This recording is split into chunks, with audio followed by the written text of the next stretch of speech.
Hello everybody, and here we are. I know that some of you are still struggling trying to finish the revisions for the Vowels R Us project. What we're going to do is that I'm going to show you more or less how you should implement the same project but using methods and passing parameters.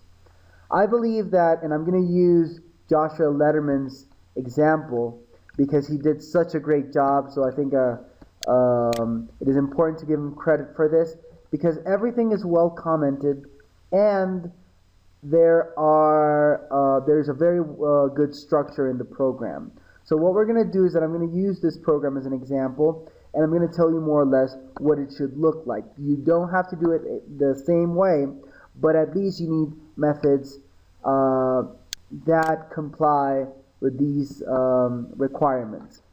So basically, having the revision is just putting all your program into different methods and passing parameters, or using arguments and returning variables.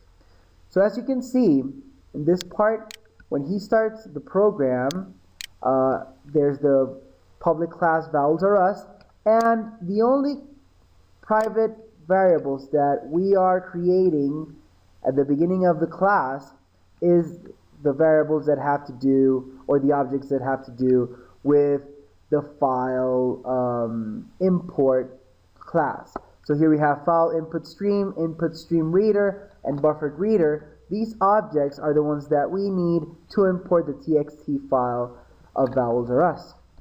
Okay? All the other variables should be located inside each method. When we locate variables inside the method, other methods shouldn't, if they are private, they shouldn't be used by any other methods. Okay? That's why we're going to use parameter passing, because the variables inside, or the arguments inside each of the parentheses are going to be the ones that are going to pass. So basically, we start with a public static void main, and here it's very simple. The first method he calls is the init file, and the init file method, if we go over here, is just retrieving or importing the file that we use always in our txt files. Okay, so we're just importing that file, okay, an init file, and that is a method that doesn't return anything. That's why it's called void. It doesn't return any variables. Okay. Then after that,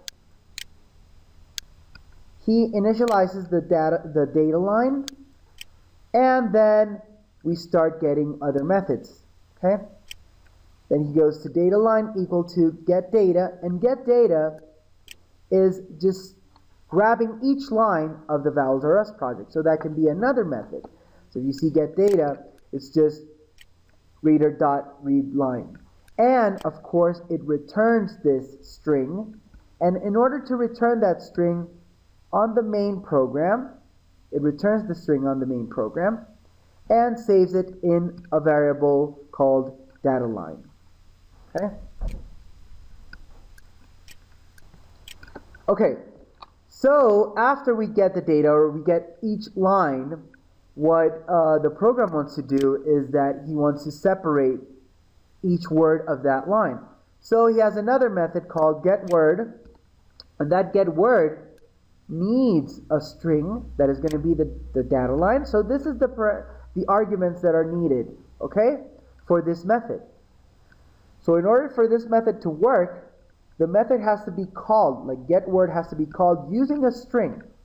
So as you can see on the main, when you use getWord, okay, when you use the method getWord, you have to insert a string, and the string is the data line that was previously saved. Okay, that word is saved in Word, and exactly the same thing is done with getSuffix. Okay, so getWord and getSuffix are two methods that are very similar.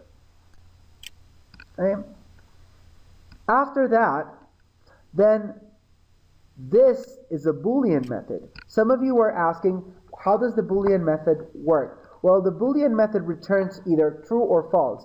And depending on that, on that value, then he has to do something. If he returns a false, then do this. If he returns a true, then do that. So I think it's very important to also use and incorporate Boolean methods in our programs. Okay? This also has arguments, this method, because the test vowel needs a string, the string letter. Okay? So he's going to test to see if the letter is a vowel. Okay? If the final letter is a vowel.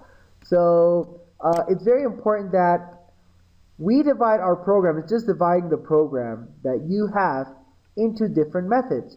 As a matter of fact, you just have to create the methods because the code is already there. Okay? If you want more help, try to start the program. Try to develop it with using methods. And after this, show me your code, and maybe I can help it out. I can help you out. Okay? It is very important that we do this promptly because we're going to start with arrays this week, and we don't want to have all the work for 1 week. So it's very important that we do this as soon as possible. And here's the example. Thanks again to Joshua Letterman for this great program and for this great revision. Thank you very much.